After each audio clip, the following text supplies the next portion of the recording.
en Costa Rica a cargo del ingeniero Francisco Troyo Rodríguez. Él es director del espectro radioeléctrico y redes de telecomunicaciones en el Ministerio de Ciencia, Tecnología y Telecomunicaciones. Él está incorporado al Colegio Federado de Ingenieros y Arquitectos de Costa Rica desde el año 2002 y ha elaborado, diseñando e implementando proyectos de telecomunicaciones desde el año 2000 en redes de fibra óptica, redes móviles, sistemas de transmisión inalámbrica y sistemas de proyección de cobertura, por mencionar algunos ejemplos. Cuenta con experiencia en el sector público en administración y gestión del espectro radioeléctrico y permisos y concesiones para el uso del espectro radioeléctrico. Asimismo, como televisión digital bajo el estándar ISDB-TV, frecuencias de uso libre, tecnologías móviles IMT, sistemas de comunicación de banda angosta, análisis de interferencias, sistemas satelitales, radiodifusión, sistemas DTH, planes de numeración, estudios de propagación de ondas electromagnéticas, infraestructura de telecomunicaciones, normativa internacional sobre telecomunicaciones y el uso del espectro radioeléctrico, entre otras. Él labora en la institución desde el 24 de octubre del año 2011, desempeñándose hasta el 30 de abril del 2017 como gerente de administración del espectro radioeléctrico y desde el 1 de mayo del 2017 en su cargo actual. Sin más preámbulos, le cedo la palabra al ingeniero Troyo.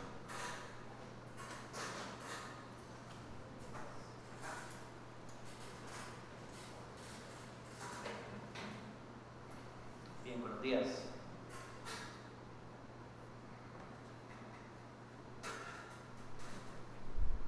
Bueno, primero que todo, agradecerles la invitación. También pues, comentarles que don Edwin Estrada, viceministro, pues, les manda, por supuesto, que un gran saludo y lamenta no haber podido acompañarnos directamente. Se encuentra por el país en temas propios de su labor en estos días.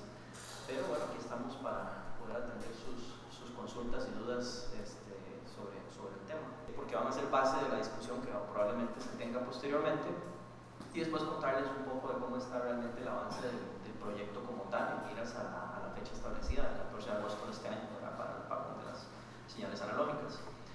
Entonces, desde el Plan Nacional de Desarrollo de las Telecomunicaciones del 2009 a 2014 ya estaba fijada como una de las metas la transición a la televisión digital como tal.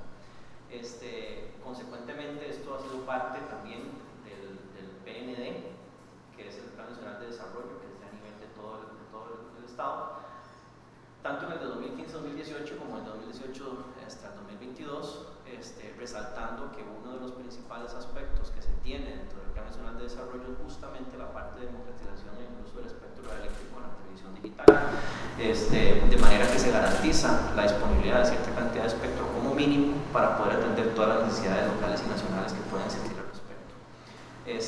También el PNT nuevo que está vigente en este momento, 2015-2021, igual está el tema de la transición, igual está el tema de la democratización como tal, y hay una meta también sobre el tema de WVS, que ahorita les comentamos más adelante.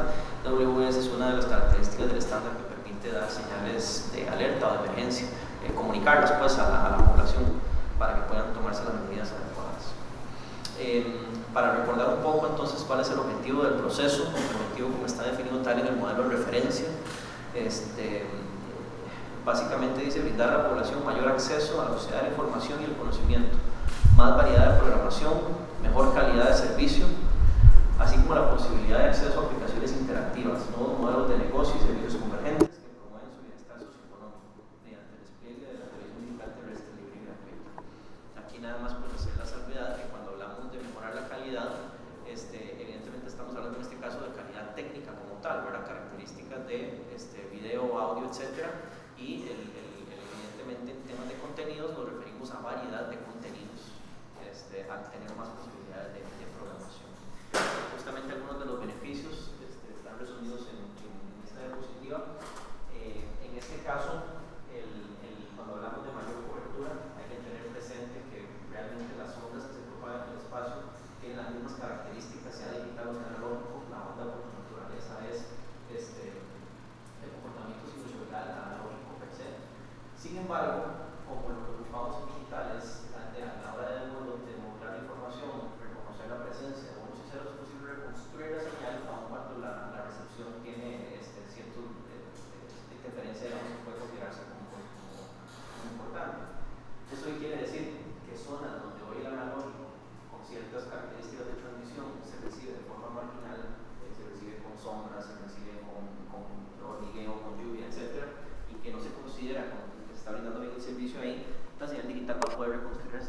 presentarla con total nitidez. Entonces el impacto para el usuario es que zonas donde no entraba la señal o no entraba bien, ya va a tener pues mejores probabilidades de que se pueda desmodular bien la información. En cuanto a mejor imagen y mejor sonido, que están listados ahí, esto es básicamente producto del uso, cómo hace uso del espectro el estándar. Los canales de televisión, como bien conocemos, son de 6 MHz de ancho de banda cada uno. En el caso de televisión digital, en vez de meter una portadora de video, una de audio y una de color de manera analógica, como se hace hoy en el estándar NTSC, lo que se hace es que se modulan los 6 MHz completos en diferentes técnicas de modulación digital, en el caso del ISDB 64QAM, y lo que hace eso es que genera una tasa de transferencia de datos que es utilizable por parte del radiodifusor para enviar información hacia los usuarios. Entonces esa tasa de transferencia de datos que se genera es como el internet que contratamos en nuestras casas, ¿verdad? En este caso un canal de 6 MHz típicamente produce, dependiendo de las configuraciones de transmisión, entre unos 14 y unos 16 megabits por segundo. Entonces, ¿qué quiere decir eso? Que podemos hacer distintos usos de esa capacidad de datos que llegan al usuario. Parte de ese uso es para mejorar la calidad de la imagen, que entonces ya no necesariamente va a ser en definición estándar, sino que puede ser alta definición o incluso ultra alta definición y demás. Obviamente en temas de sonido también, mejor calidad. Permite otros usos de la parte de datos, como por lo mencionaba al principio, WS, interactividad y otros. En el tema de movilidad y portabilidad, pues además hay uno de los segmentos de la parte del estándar se utiliza para mandar una señal con una modulación bastante más robusta para uso en dispositivos portátiles. Entonces, pues eso es otra ventaja que nos va a presentar. Como les mencionaba hace un momento, el ancho de banda de 6 MHz nos permite obtener una tasa de transferencia de datos específica, que, como les digo, puede rondar entre los 14, 16, casi 17 megabits por segundo. Entonces, la manera en que lo usemos va a depender de lo que se quiere por parte del operador que genera la información o que la ingresa dentro de la señal. Entonces, lo que nos permite de alguna manera es poder contar, por ejemplo, con múltiples programaciones si administramos de esa manera el espectro, la capacidad de la tasa de transferencia de datos, o menor cantidad de programaciones pero con mucho mejor calidad. Entonces, a manera de ejemplo, pues ahí podemos ver que un programa en alta definición puede consumir de más o menos 5 a 8 megabits por segundo del disponible que les mencionaba que había de más o menos 16, ¿verdad? Si es ultra alta definición, prácticamente se consume toda la capacidad, ¿verdad? Si es una señal 4K. O si son señales en definición estándar, pues pueden haber múltiples de ellas porque ocupan más o menos cercano a los 2 megabits por segundo cada una. Independientemente del tipo de contenido que se ingrese en cuanto a su calidad o su capacidad, la utilización de los 6 MHz sí es total, ¿verdad? Entonces, esto es lo que nos permite el tema de la multiprogramación, que es donde entramos al área donde entonces el concesionario ya con los 6 MHz no solamente puede llevar una única programación de definición estándar, sino que podría llevar, por ejemplo, 2 programaciones en 1080 o una programación en Ultra HD o múltiples en definición estándar. Eso va a depender del origen del contenido y cómo se va produciendo.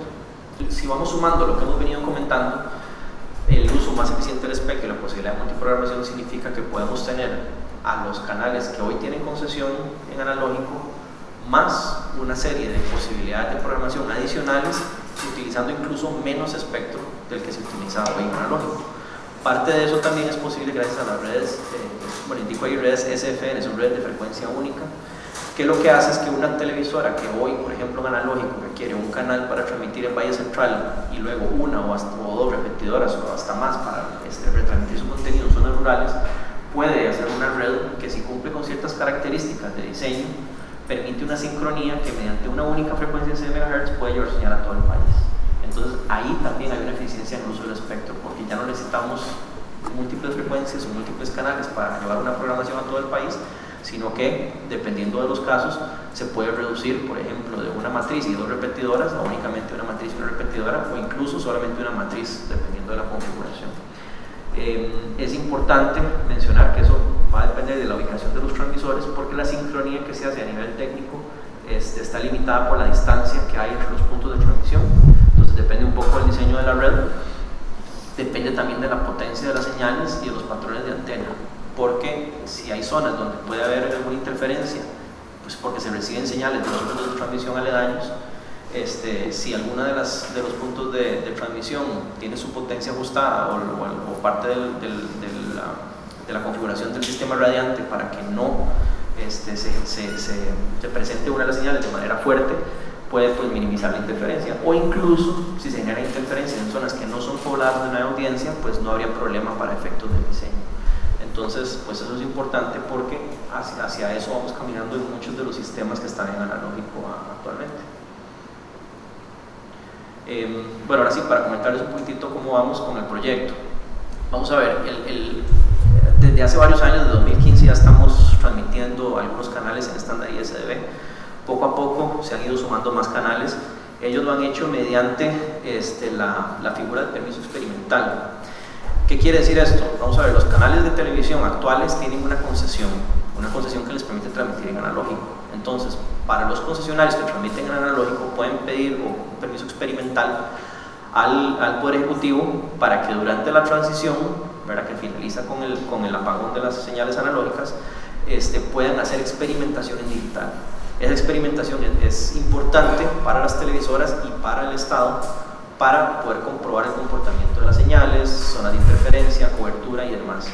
Entonces, esto permite pruebas y además para los operadores un despliegue paulatino de sus redes. Ellos pueden empezar poco a poco, la mayoría han iniciado, por ejemplo, desde el IJASU a hacer sus transmisiones experimentales. Hay algunos concesionarios que luego solicitaron otros puntos de transmisión en otras zonas y han ido creciendo con su cobertura. Tema importante a señalar, los permisos experimentales o transmitir durante la transición, con un permiso experimental no es un tema obligatorio, sino que cada una de las televisoras pues tiene la facultad de optar por transmitir de esta forma o esperar a la fecha del apagón para hacer la transición, digamos, en caliente, de analógico a digital. Entonces, pues de esa forma, a pesar de que hay 34 concesionarios de televisión analógica en este momento, en realidad 23 son los que han solicitado permiso experimental a la fecha. De esos 23 se han resuelto 22 casos y hay uno que está en trámite de otorgamiento porque todavía recientemente estábamos en comunicación con el funcionario para algunos temas por ahí. Otro tema importante es la adecuación de los títulos habilitantes. Vamos a ver, el título habilitante analógico que tienen los concesionarios actuales es insuficiente para poder operar en el mundo digital. ¿Por qué? Porque requiere ajustarse a la legislación vigente, a la legislación incluyendo la reglamentación técnica. Entonces es necesario ingresar en los títulos habilitantes algunos aspectos específicos del estándar ISDB para poder garantizar un uso adecuado del espectro y también para que el concesionario pueda tener claro, por ejemplo, temas de cobertura, temas de potencia, protección contra interferencias y otros. Entonces este proceso lo llamamos la adecuación de los títulos habilitantes, donde el título que se tenía originalmente se le hacen modificaciones y delimitaciones para que quede con los parámetros técnicos y otras especificaciones para televisión digital y que pueda ser utilizado. Para este proceso se dictó o se firmó la disposición conjunta entre el MISID y la SUTEL, que establece un proceso que lógicamente se ampara en la normativa vigente, pero establece un proceso de la forma en que se va a hacer la adecuación, con la que se está haciendo ya la adecuación de los títulos habilitantes. Esto se publicó en septiembre del 2017 y básicamente establece, entre otras serie de cosas, que cada concesionario tiene que presentar una solicitud con cierta cantidad de información para poder proceder con la adecuación de sus títulos habilitantes. ¿Por qué eso es necesario? Eso es necesario porque nosotros necesitamos saber cuál es el diseño de la red digital que cada concesionario pretende implementar.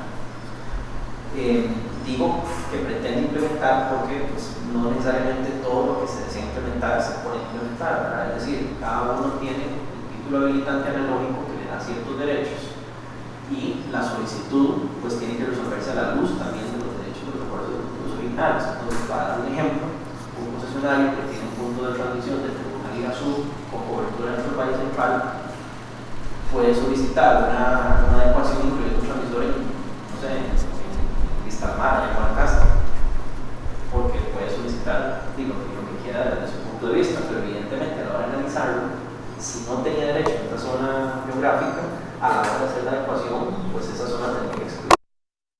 En otras palabras, lo que se analiza es una combinación entre el plan de diseño de la red y de inversión que tiene el concesionario con respecto a los derechos que tiene respecto al acuerdo ejecutivo original. Entonces, a partir de ahí, se obtienen los diseños finales mediante los cuales se hace la adecuación. Y la adecuación incluye todos los puntos de transmisión, las potencias y otras consideraciones ahí. Otro aspecto importante, esto se emite a los principios de la ciencia técnica.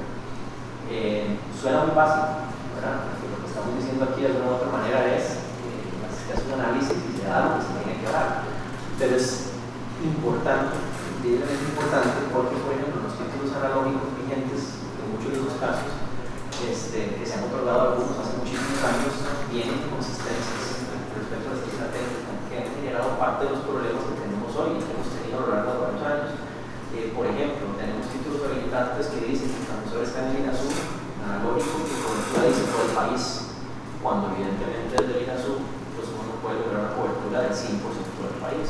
Entonces, y hay otros, por ejemplo, que dicen igual, punto de transmisión del INASU y área de cobertura y dicen 15 kilómetros alrededor del INASU, pero eso tampoco va a suceder. Entonces, este tema de resolver los derechos de técnica es importante, no solamente para el Estado, sino también para el concesionario, para hacer valer sus derechos. Entonces, va a haber casos donde, por ejemplo, que tienen transmisión del INASU y tienen una cobertura de 15 kilómetros alrededor, el análisis que se haga va a determinar a partir de modelos de propagación, un área de cobertura o un polígono donde puede recibir la señal de sus usuarios y ese polígono va a ser su zona de acción en un nuevo título habilitante adecuado. O incluso casos donde igual se tiene transmisores del INASU y se decía que la cobertura era nacional, en ese caso hay dos derechos que el título habilitante está estableciendo, ¿verdad? Derechos y deberes, manejamos eso. Uno es el derecho de transmitir el INASU y otro es el derecho a tener la posibilidad de transmitir la totalidad del territorio nacional. Entonces, en esos casos, por ejemplo, cada concesionario tiene que plantear si el derecho que va a hacer valer, dada la ambigüedad del título original, es el de su punto de transmisión del INASU, entonces se corta la cobertura donde realmente se llega, o si va a incluir algún punto de transmisión adicional también para hacer hacer valer su derecho original de tener una cobertura más allá de lo que posibilita el INASU. Entonces, cada uno de esos casos ha tenido que verse uno por uno y, de nuevo, pues, a la luz de lo que permite el título habilitante, a la luz también de los principios de la ciencia y la técnica, pues establecer ya el diseño final de cada uno de los operadores de la red y de los polígonos de cobertura de cada uno. El proceso además tiene una etapa de audiencia escrita, donde una vez que solicitan la solicitud va a la SUTEL, la Superintendencia de Telecomunicaciones hace un análisis y hace una recomendación técnica. Como les decía, en algunos de los casos, y ya hablo de casos reales, lo que recomienda la SUTEL no necesariamente está alineado con lo que solicitó el operador por distintas razones, algún ajuste de potencia algunas veces. Tenemos algunos que han solicitado una red digital con 2 frecuencias y la SUTEL, por ejemplo, regresa al criterio diciendo aquí aplica red de frecuencia única. Entonces, el diseño de la red se ajuste, permite el ingreso de los retardos en los transmisores para poder sincronizar la red, etc.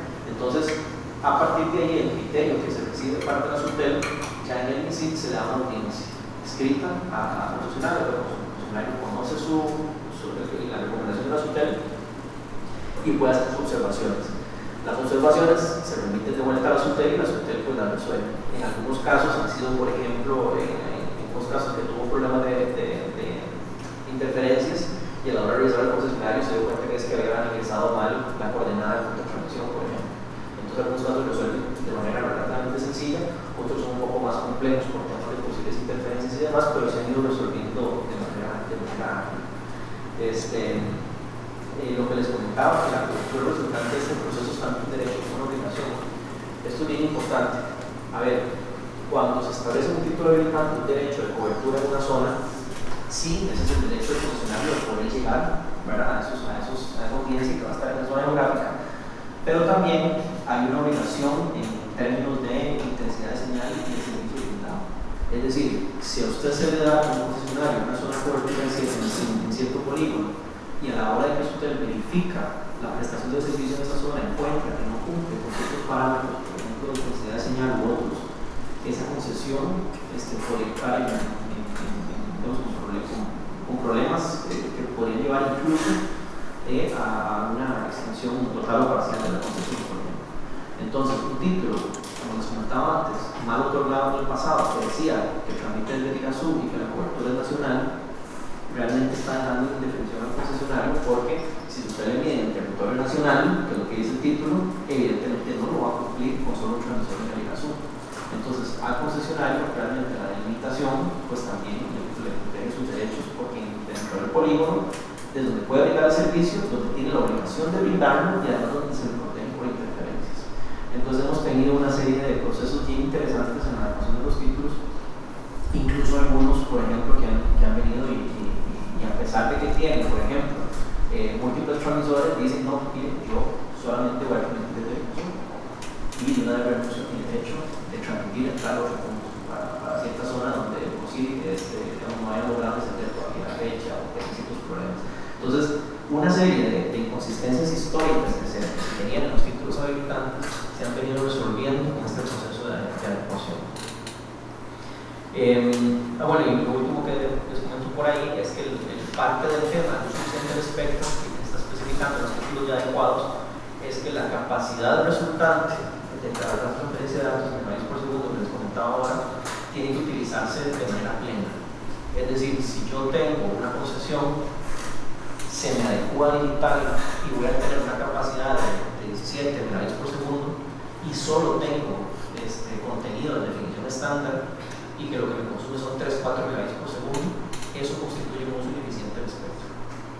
Entonces, eso quiere decir que hay una responsabilidad también en el uso de la capacidad resultante de la transferencia de datos.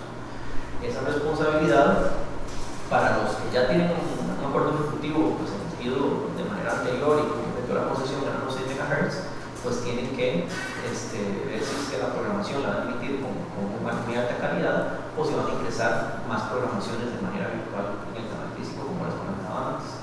Y esto empieza a abrir ciertas posibilidades, porque además el modelo de concesión, que actualmente en analógico se maneja como un único modelo, donde una única persona física o jurídica genera su contenido, es el que tiene la concesión a su nombre y además es el que opera toda la parte de infraestructura, tiene toda su red de principio a fin.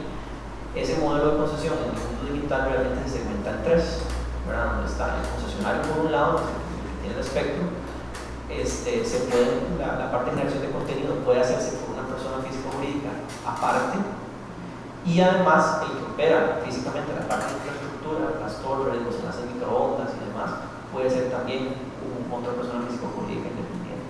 Entonces, bajo ese esquema, realmente se abren las posibilidades, por ejemplo, para que se empiecen a dar asociaciones, para que el contenido que actualmente se genera o que puede llegar a generarse y que no está siendo difundido actualmente, pues puede ingresar bajo esta modalidad en alguno de los canales existentes o dentro de los canales nuevos que se van eventualmente a concesionar, ¿verdad? Porque esta posibilidad es una posibilidad técnica, pero se habla de las posibilidades. Para comentarles rápidamente, de los 34 concesionarios que les decía antes, ya 27 han presentado la solicitud de adecuación y hemos estado trabajando fuertemente. Ya las primeras, me parece que son como 7 aproximadamente, han sido notificadas, adecuaciones ya finalizadas y notificadas a los concesionarios listos para entrar a operar nada más. Las otras, hay algunas que están en proceso ya de emisión del acuerdo ejecutivo nada más, muy adelantadas. Hay algunas que están en el proceso de audiencia, que se han devuelto a la SUTEL, me parece que están ahorita ahí en consideración. Un concesionario, perdón, dos o tres concesionarios que hace poco acaban de entregar un solicitud de adecuación, pues está en análisis inicial de la SUTEL, pero el grueso de los concesionarios y las concesiones pues ya están bien encaminados para finalizar el proceso de adecuación. Otras cosas que hemos venido trabajando, por ejemplo la campaña de comunicación, no sé si han tenido la oportunidad, y pusimos algunas imágenes de lo que ha sido la campaña de televisión, también hemos tenido comunidades radiales, lógicamente material a través de redes sociales, hemos hecho entrega de bastante material a instituciones públicas, tanto los videos que, bueno, personalmente me he tocado ya hasta en ascensores de algunas de las instituciones públicas, en otros lugares están pasando. Infografías como las que se muestran ahí abajo, para poder compartir, material para redes sociales, brochures, fondos de pantalla y demás, para que todo esto pues, pueda comunicarse de la mejor manera. También hemos trabajado fuertemente en giras informativas. Cada vez que tenemos la oportunidad de participar en algún evento, pues ahí estamos con el stand de proyección digital para comunicar a la población todo lo que estamos haciendo y que puedan prepararse a nivel de usuario para poder recibir la señal digital. Hemos trabajado, por ejemplo, con los cine tours, que son las actividades donde se proyecta en ciertas comunidades una película gratuita al aire libre. Entonces, en el previo a la película, pues aprovechamos para hacer información sobre televisión digital. En las caravanas navideñas también, a finales del año pasado, tenemos un micrositio de televisión digital, que bueno, ahí está la dirección, pues si quieren empezar a visitarlo, con toda la información. Y tenemos incluso la línea telefónica donde tenemos consultas todos los días de los usuarios, principalmente de temas de la recepción de la señal de servicio.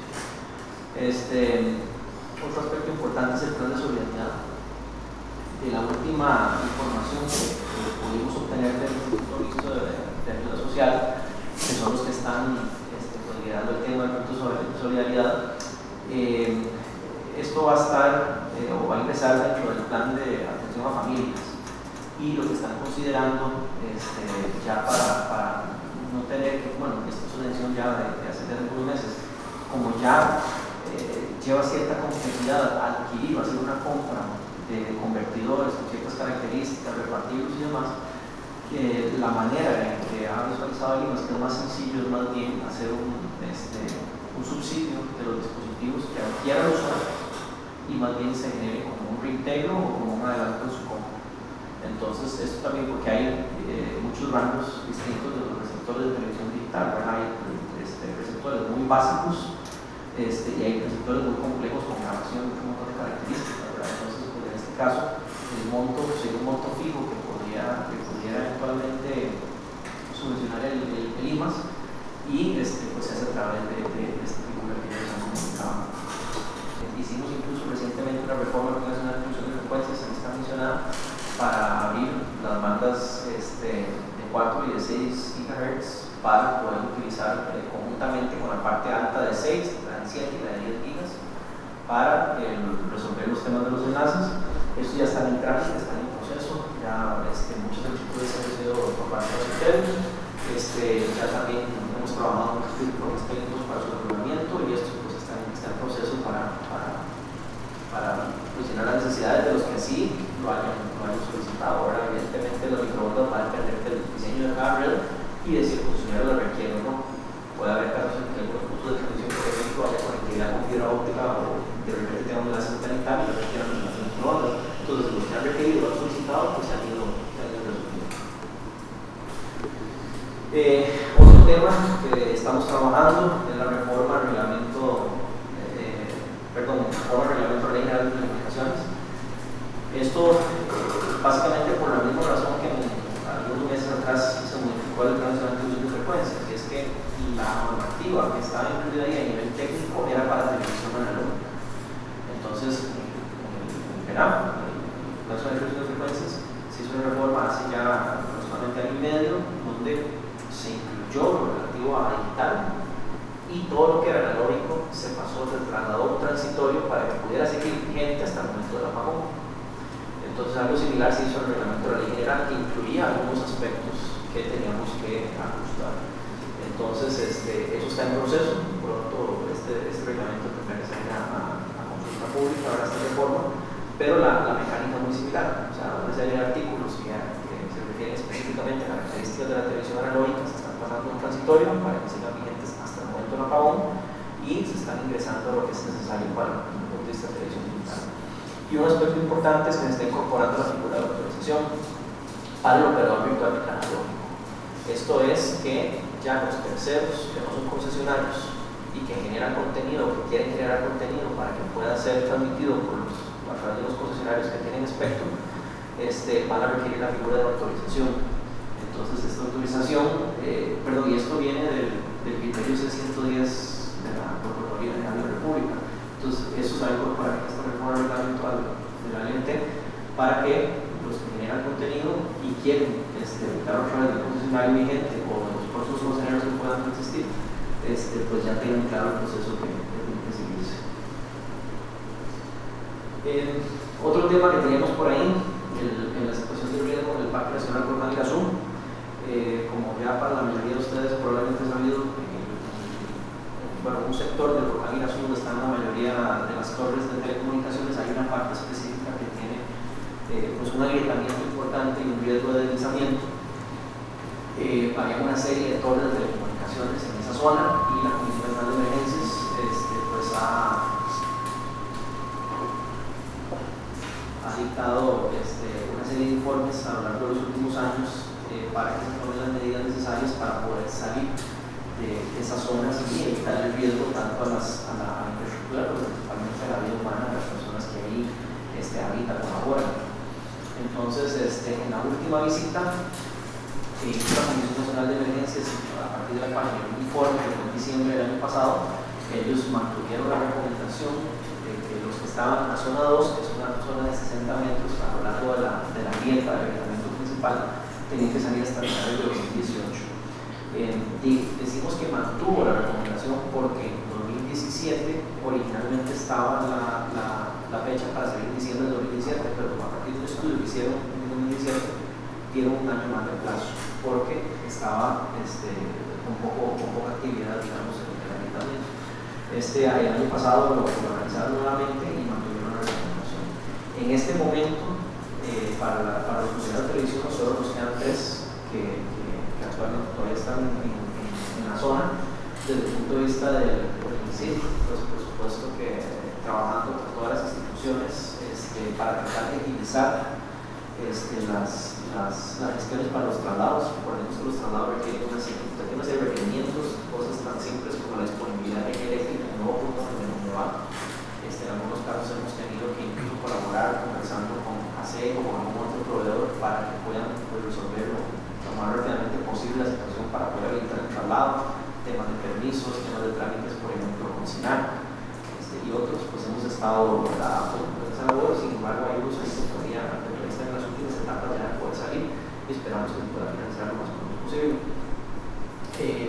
También hubo una última visita que hicimos al volcán el 8 de marzo.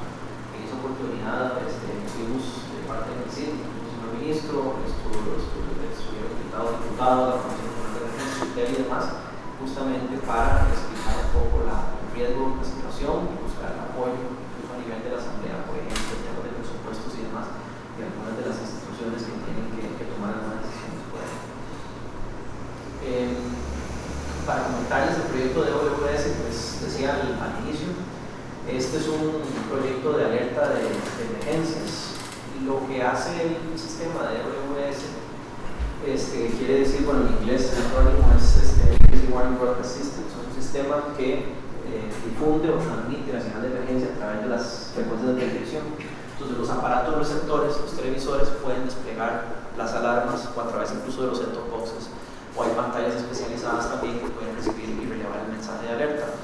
Este proyecto lo hemos venido trabajando con el apoyo del gobierno de Japón y tuvo una primera etapa a finales del año pasado donde se implementó un insertor de señal de OWS físicamente en las instalaciones del SINAR, que lo que hace es que la información que se ingresa a través del sistema de OWS, pues el insertor literalmente ingresa este stream de datos de emergencia dentro de la información que se genera en el estudio del SINAR.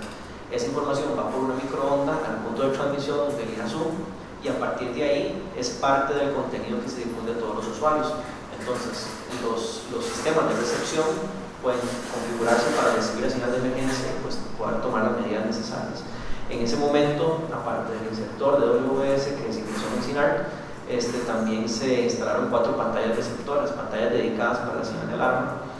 Estas en la Comisión Nacional de Emergencias fue la institución que determinó dónde se instalaban y de momento, pues por ser 4 en ese momento, pues, la decisión fue instalarlas en ciertas instituciones que se dedican a la atención de emergencias.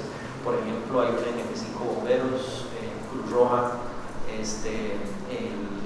claramente en la Comisión Nacional de Emergencias, y y la otra estaba haciendo gestiones para instalarla en Canara para que se pudieran relevar los mensajes por las frecuencias de radio.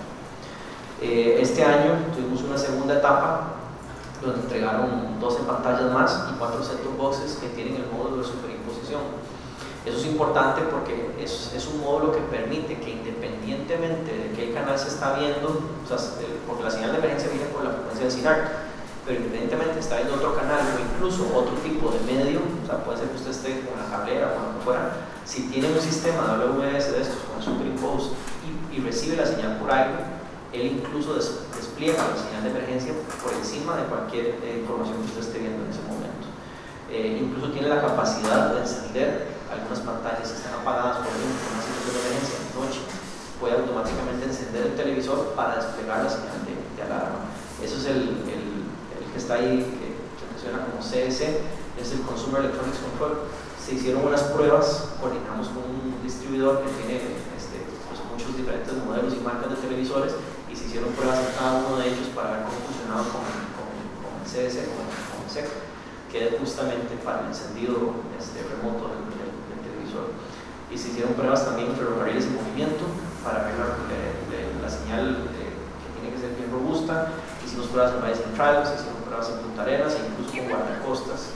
Pues se coordinó para, pues, en una lancha patrullera, pues llevar la señal incluso para adentro, para hacer algunas pruebas de recepción y estabilidad. Pues aquí tenemos un par de videos nada más rápidamente de funcionamiento de la señal.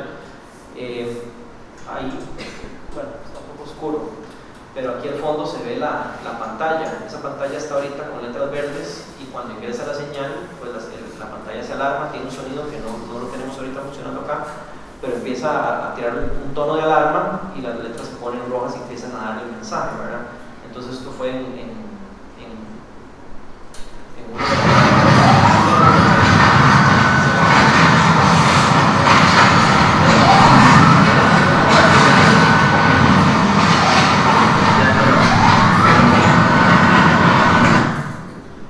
Bien, y esto que está aquí a la par es una prueba, es un televisor que está apagado y tiene el receptor con el superimpose. Entonces lo que va a hacer es que enciende el televisor y después despliega la señal de alerta encima de una programación que no es incluso la misma frecuencia donde viene la señal, para demostrar también las diferentes aplicaciones.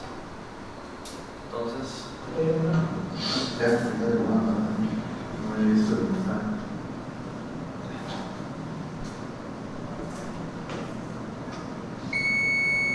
ahí se recibe la alerta, ahí se enciende el televisor, se sintoniza y él despliega un recuadro rojo, la señal de alerta, que incluso, no sé si logran verlo bien, pero se despliega sobre una programación que tiene un logo ahí que es distinto a la señal de la frecuencia donde viene. Entonces, así es como funciona Superimpose. O sea, no importa lo que se esté transmitiendo, él logra pues, entregar el mensaje de alerta, que es lo importante. Eso es lo que les traigo con respecto al estado del proyecto. Como ustedes ven, son muchas aristas que tenemos que tener al mismo tiempo. Hay una arista importante también, que es la parte de los operadores, ¿verdad? Que ellos tienen que ir desplegando sus redes y para poder lograr exitosamente las fechas que nos hemos propuesto. Y si tienen alguna consulta, pues con todo gusto. Bueno, quizá la duda es el acuerdo de los directores universitarios que decía algo así como en temas relacionados con el desarrollo comunitario, salud, educación, transparencia, cultura y gobierno bien, que son otras dimensiones, pero a mí solamente me han hablado aquí de la red digital, o sea, no me han dicho cómo van a manejar esto que era lo que estaba en el plan, porque no veo otras variables, otras dimensiones de análisis, sino que veo que todo el tema es técnico.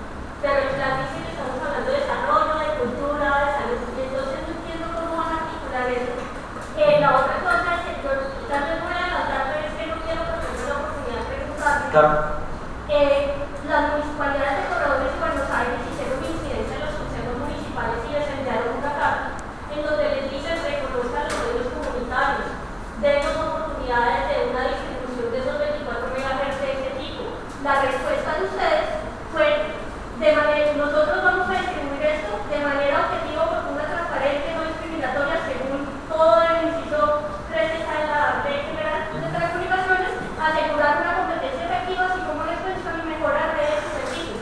En ninguna parte está ni cultura, ni salud, ni desarrollo local. O sea, que es el fin. Ustedes están pensando en el cómo, pero no están pensando en el objetivo de la política pública, porque no lo veo en ninguna parte. Y en los documentos que nos escriben, ni en la presentación, no hay nada de democratización ni de pluralidad de ustedes. Perdón que lo planteé así, pero es que esto es algo que yo ya les he comentado varias veces, incluso en distintas otras épocas, que no sé cómo van a abordar esta parte que es mucho más social, mucho más política, mucho más cultural, y que es lo que nos están pidiendo los relatores de libertad de expresión. Porque eso es lo que nos piden, los relatores no nos están diciendo cómo él va a hacer la desigualdad, están pidiendo otras cosas.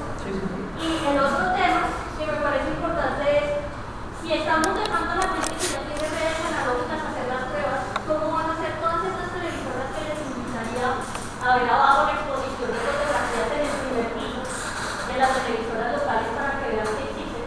Casi todas ellas están montadas sobre cabeza. La única que no creo que es Canal 14.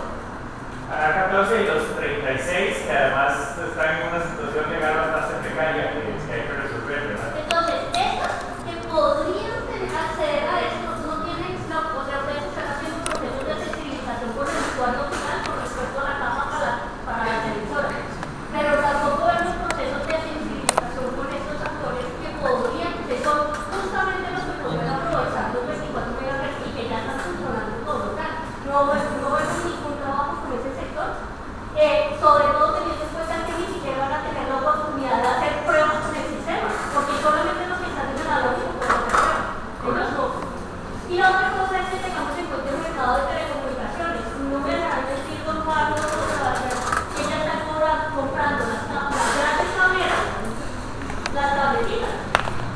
Entonces, todas estas iniciativas locales, entonces, el dinero para el cumplimiento de la política pública está en el proceso de construcción. Yo quisiera saber qué tiene pensado frente a esta oferta. Vamos a ver, son varias las consultas. Voy a tratar de abarcarlas y si no al final me indica si queda algo pendiente. Vamos a ver, tal vez empezando por lo último, sobre el tema de las tableras. En este caso, la competencia, ustedes saben que a nivel de institución pública, la competencia está limitada a lo que esté definiendo las instituciones por el reglamento, ¿verdad? En este caso, la parte de redes cableadas, lamentablemente en este caso, pues después de telecomunicaciones no podemos hacer gran cosa. Pues sí estamos al tanto de lo que usted menciona, ¿verdad? Pero se escapa del alcance. En este caso, el alcance de televisión digital para nosotros tiene que ver con la parte que utiliza el espectro radioeléctrico, la parte que es de abierta y gratuita para la recepción de todos. En el caso de las tableras, pues sabemos que son sistemas de pago, ¿verdad?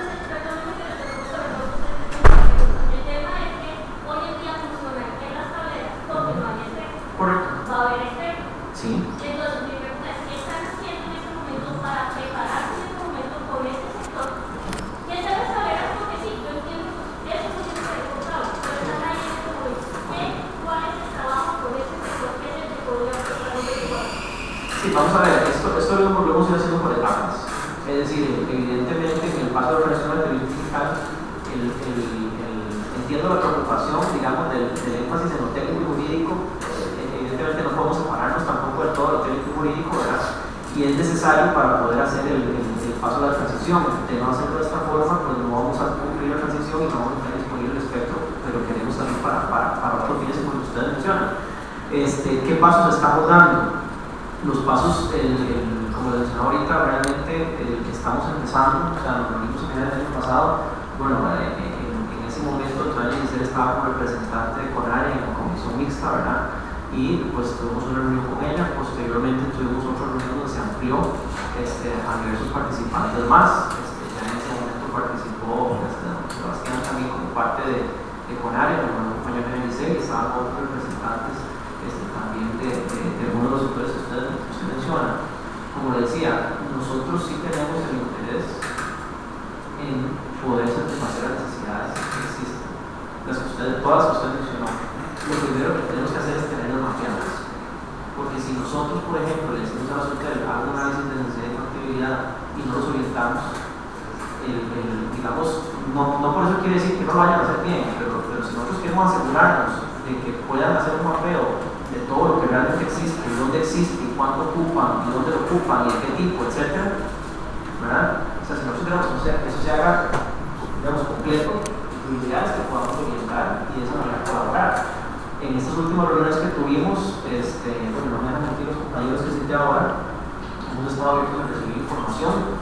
De hecho, ahora conversaba con el Ministerio de Administración antes de que iniciara el evento, que estamos pendientes de recibir parte de la información para justamente poder realizar y trabajarla. Es decir, si bien es cierto, en la parte histórica, algunos de estos esfuerzos no han tenido gran visibilidad, no quiere decir que estamos trabajando en ello.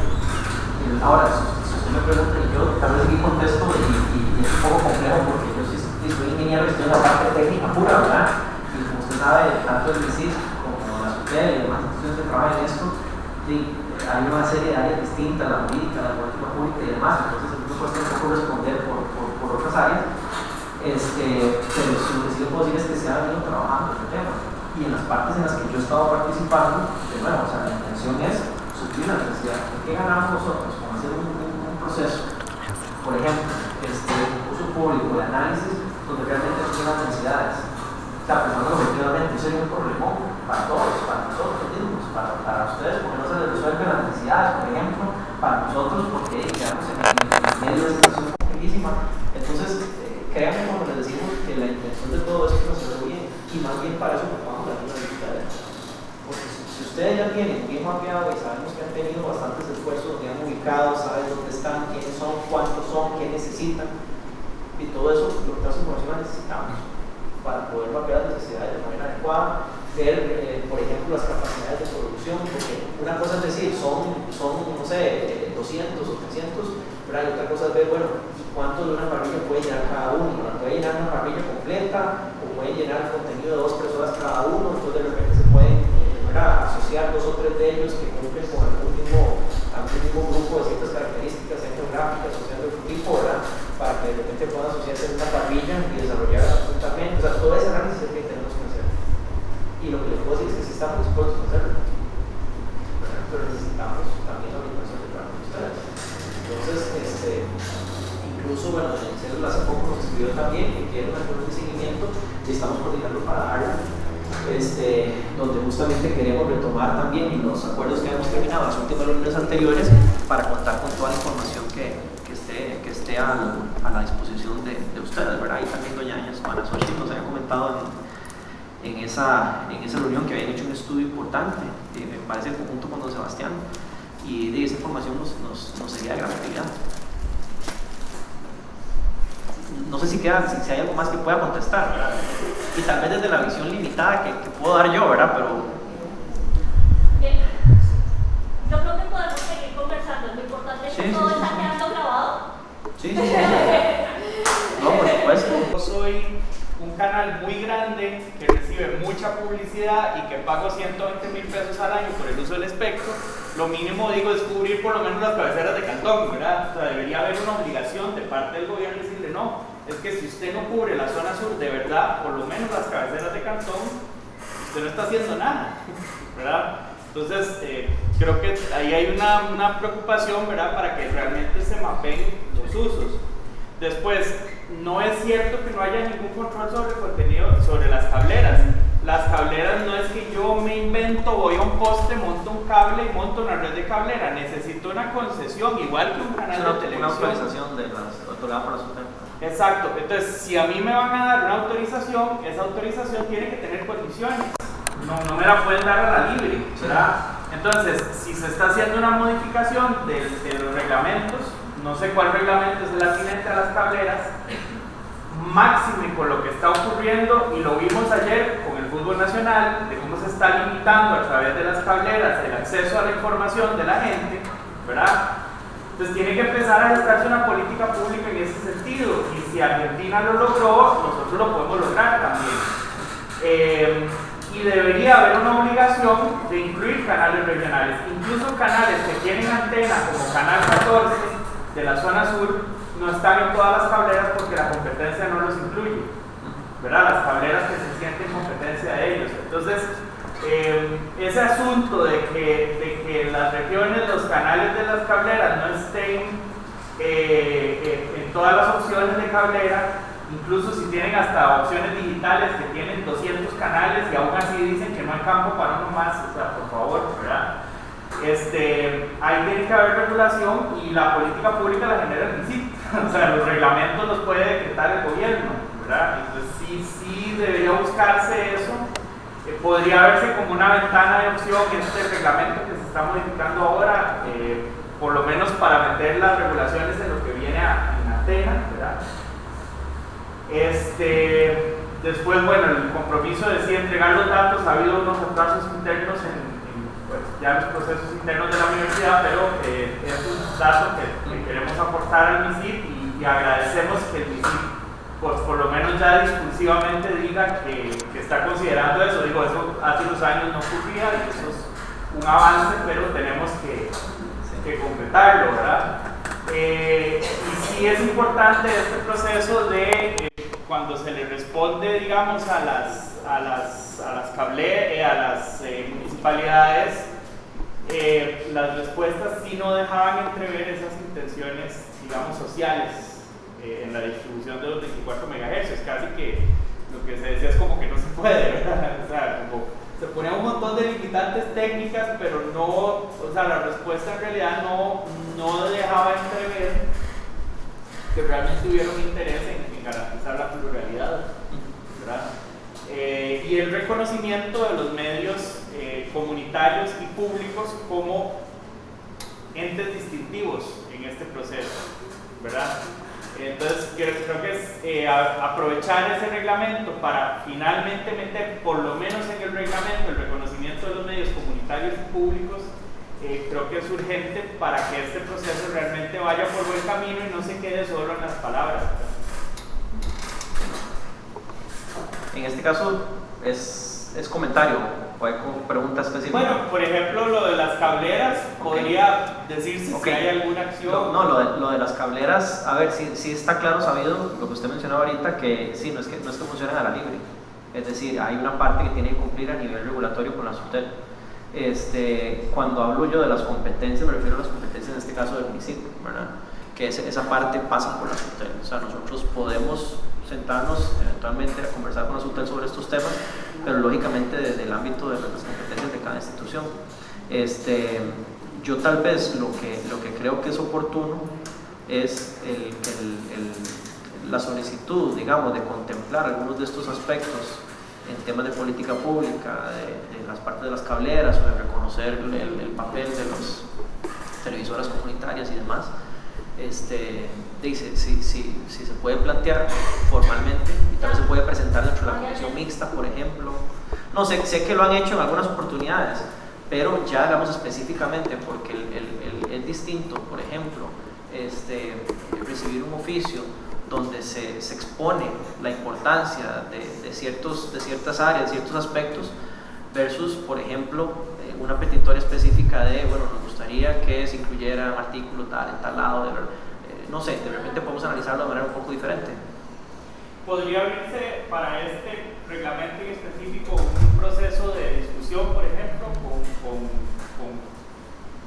los que participemos desde acá, tal vez, antes de que se emita desde el gobierno ese reglamento? El reglamento pasa por un proceso de consulta pública, ¿verdad? Para la reforma. Entonces, podría hacerse en la parte de la consulta pública o en una posterior reforma también. En este caso, un decreto ejecutivo modifica el otro decreto ejecutivo. Entonces, tiene un enfoque, digamos, para habilitar la parte de televisión digital, porque incluso si no se logra esta reforma antes del apagón, digamos, estamos en problemas a nivel de reglamento. Entonces, es un reglamento que tiene que salir antes del 14 de agosto de 2019, por ejemplo. Pero eso no limita a que en el periodo de consulta ustedes puedan hacernos llegar observaciones en esa línea, o incluso atenderlas posterior a esta reforma, que puede hacerse una reforma, o sea, otra nueva reforma, pues. Sí, porque en la última comisión mixta de televisión digital, el último acuerdo fue justamente abrir la posibilidad dentro de la discusión de este reglamento de meter temas de derechos humanos, y es justamente lo que estamos discutiendo, y ese fue un acuerdo de los miembros de la comisión, ¿verdad? Entonces, para que se haga efectivo, ojalá ese proceso de discusión, ¿verdad? Buenos días, mi nombre es Carlos Reita, de San Juan Norte de Rosa, Punta Arenas. Tengo la representación judicial de Cabrera Sur, a la vez representamos el canal Telesur Canal 9. Les voy a hacer una pequeña reseña histórica de cómo nació Cabrera Sur, para que vayan entendiendo cuál es la problemática del sur. En esos años 1993 no era posible ver televisión en Panamá Norte, de ninguna manera, ninguna televisora podía, pero en esos días anteriores Sinar recibió una donación del gobierno español y que donó una repetidora que la puso de 0 años, y con lágrimas en los ojos vi esa repetidora tirada en el suelo, algo que el gobierno español había regalado para los costarricenses, y estaba tirada en el suelo. Eso lo pueden investigar y es cierto. Y entonces dije yo, bueno, aquí tenemos que ver qué hacemos, porque necesitamos una televisora local. No se puede ver ni televisión de ningún canal, no se puede ver nada. Agarré yo un bombillo de 1000 watts y lo puse en un palo de mango para ver si podía ver televisión, y medio podía ver televisión. Resulta que entonces nos reunimos unos amigos y yo y formamos lo que es Cabrera Sur. Entonces pudimos llevar un poco de televisión al pueblo. Como a 2 kilómetros más o menos había un cerro donde se podía agarrar el canal 6 y canal 7. Desde ese cerro hasta donde está el eje de nosotros, transmitimos canal 6 y canal 7. Y así estuvimos por muchos años, hasta que canal 6 y canal 7 metieron al satélite sus transmisiones, y entonces ya las incorporamos dentro de la carrera. Pero paralelo a eso también fue ganando terreno la necesidad de una televisora local. Fue cuando fundamos a Telesur Canal 9, que llenó un gran vacío que había dentro de la comunidad, porque no había dónde manifestarse en nada, porque tanto el gobierno como las televisoras lo tenían en total abandono. Hasta la fecha es una zona totalmente marginada por los políticos y por todo, y hasta ahora por la señal digital. Entonces viene la pregunta de ¿cómo me beneficio o cómo me perjudica a mí el apagón? Señores, sinceramente ni me beneficia ni me perjudica, porque no la recibo. Sinceramente no la recibo, ni la voy a seguir según declaraciones del señor Trump. Si la ley no cambia y los obliga a que la cobertura sea total en todos los cantones, no podemos hablar de beneficios ni perjuicios. Ustedes pueden ir, y anduve con el señor Sebastián investigando en qué puntos había señal digital, y fueron muy pocos los puntos que logramos encontrar. Entonces lamento mucho decirles que ni beneficia ni perjudica el apagón, porque no hay incidencia. Eso sería mi participación. Si alguien tiene alguna pregunta. Bueno, nosotros con el tema de la televisión digital abierta, desde que se hizo el anuncio por parte del gobierno, empezamos en todo un proceso profundo de análisis y de estudio de las implicaciones que esto traería. Dentro de todo, pues nos dimos cuenta que el tener esto, que bien es cierto, trae una serie de beneficios para los televidentes, también implica una inversión grande desde muchos puntos de vista, ¿verdad? Tuvimos que hacernos acompañar por una serie de asesores, ¿verdad? Porque obviamente desconocíamos varias cosas o muchas dentro de este proceso. Entonces nos hicimos acompañar de algunas personas que sí conocen un poco más el tema. Sobre todo en el tema de infraestructura y redes, hicimos una inversión importante para tener nuestro transmisor desde Monte Verde, que es como el punto de partida donde nosotros tenemos todos los planes de digitalización. Ya tenemos lo que es la aprobación del canal experimental, ¿verdad? Pues de pruebas en este caso, y ya hicimos también toda la entrega de lo que ha sido la documentación para tener nuestra concesión. Contarles que sí ha sido un trabajo arduo. No es sencillo, no es fácil, es un proceso documental importante, sí, un poco engorroso pero importante, y adicionalmente la inversión es alta. Para nosotros como medio regional ha sido importante en el sentido de que somos parte de Copelesca, que es una cooperativa muy fuerte, que el canal tiene un sentido más, como lo decía la compañera, es un sentido social. Estamos muy enfocados a dar a conocer eventos de lo que es la comunidad, ¿verdad? Estamos muy geográficamente muy bien ubicados en lo que es tener esa afinidad o ese posicionamiento de que todo lo de nosotros sea en torno al local. Lo cual también tiene una limitante, ¿verdad? Porque a veces nos ven como un canal regional pequeño y para efectos de pauta todos sabemos lo que esto significa. Entonces, cuando hay que hacer inversiones tan grandes para un proceso de digitalización, sí se nos ha complicado, hemos tenido que recurrir al financiamiento para poder llevar a cabo el proyecto, porque no estamos hablando de 1 millón ni de 2, sino de cientos, ¿verdad? Sí creo que para muchos medios pequeños realmente trabajar bajo este modelo no va a ser posible. De nuestra parte sí estamos haciendo todo el esfuerzo, ¿verdad?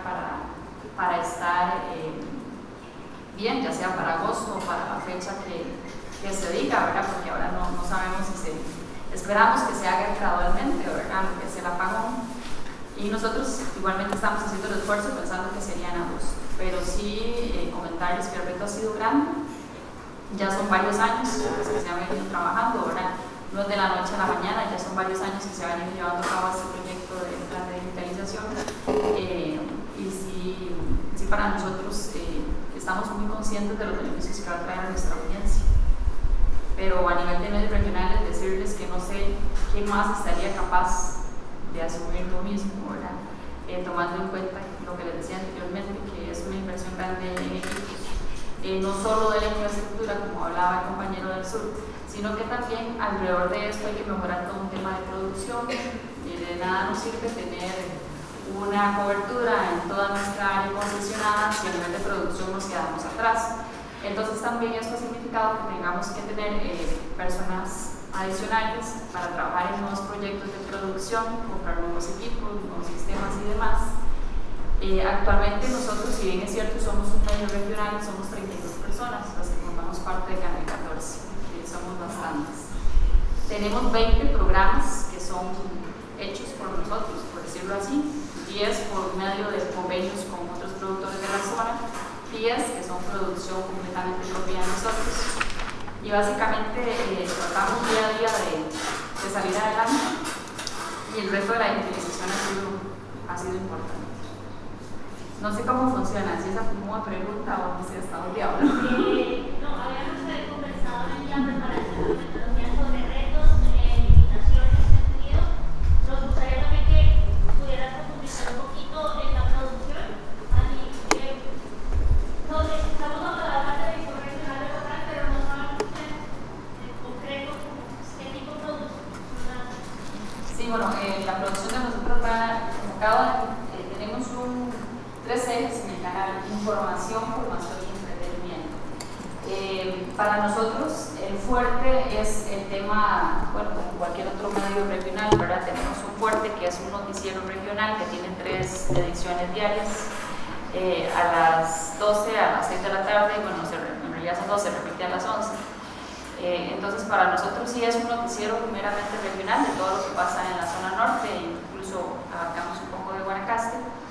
Y tenemos todo dentro de nuestra parrilla un área fuerte que es la deportiva. Tenemos varios programas deportivos, incluso con toda esta euforia de San Carlitos campeón vamos a inaugurar ahí todo el comercial, vamos a hacer un nuevo programa, Toros TV, que va a ser exclusivo del proyecto, y adicionalmente tenemos otros 3 más, uno que es más de análisis, de discusión, otro que es el diario deportes de todo lo que sucede, ¿verdad? Y nuestra sección deportiva dentro del noticiero. Adicionalmente a esto tenemos muy fuerte el tema de eventos especiales, que prácticamente todos los fines de semana, o en realidad todos los fines de semana, estamos saliendo desde alguna comunidad de la zona con un tope, con una corrida de toros, con un reinado, con un cuadracross, que se dice un 4x4. Entonces, sí es el fuerte de nosotros es mucho ese apoyo comunal, y incluso dentro de nuestro diario vivir, todos los días tenemos mucha donación de pauta a comunidades para lo que es divulgación de actividades que van desde un bingo hasta algo ya más elaborado como es un topo, podríamos decirlo. Adicionalmente a eso tenemos 3 programas que son como más de autoayuda o más espirituales, ¿verdad? Que tenemos ahí con los independientes. Tenemos un programa de acondicionamiento físico o ejercicio, otro de cocina. Tenemos uno que es dirigido a jóvenes que se llama Tomate Break. Vamos a ver cuáles me quedan por ahí. Son 20, ya no sé cuál mencioné. Pero en fin, hemos tratado de tener una propuesta de contenidos para los diferentes segmentos nuestros. No solamente estuvimos un momento en el que fuimos un canal muy para adultos y ahora estamos tratando de hacer muy competitivo eventos, deportes, noticias y empezar a migrar hacia otras cosas, ¿verdad? Tenemos una revista matutina que se llama Toma de Nota, que se lanzó, es nueva, se hizo un relanzamiento y pues ha dado un resultado muy bonito, ¿verdad? Porque es muy dirigido a más de casa. Entonces sí hemos hecho un trabajo fuerte, la verdad que sí. En este momento estamos enfocados en el tema de producción de calidad. Entonces, porque somos conscientes, necesitamos que la audiencia siga enamorada de un canal que es regional. Nosotros anualmente tenemos un estudio que hace Ipsos y pues para mucha satisfacción somos el canal número 1 en afinidad, a nivel de audiencia número 3, es decir, 7, 6 y el tercer más visto en la zona somos nosotros, por encima de canales nacionales y canales de cable. Entonces eso es como nuestro caballito de batalla. Tercero en audiencia y número en afinidad, que al final es lo más importante, que la gente se sienta parte del medio, que se identifique con el medio. Entonces, podríamos decir que eso nos va diciendo que vamos tomando un rumbo bueno en cuanto a las decisiones de qué contenidos hacer y cuáles no. Igual es a veces prueba y error. Hay que ver si gusta o no gusta, pero se trata de ir alineados con los estudios que tenemos. Es un reto, cada día es un reto. No sé, Luisa.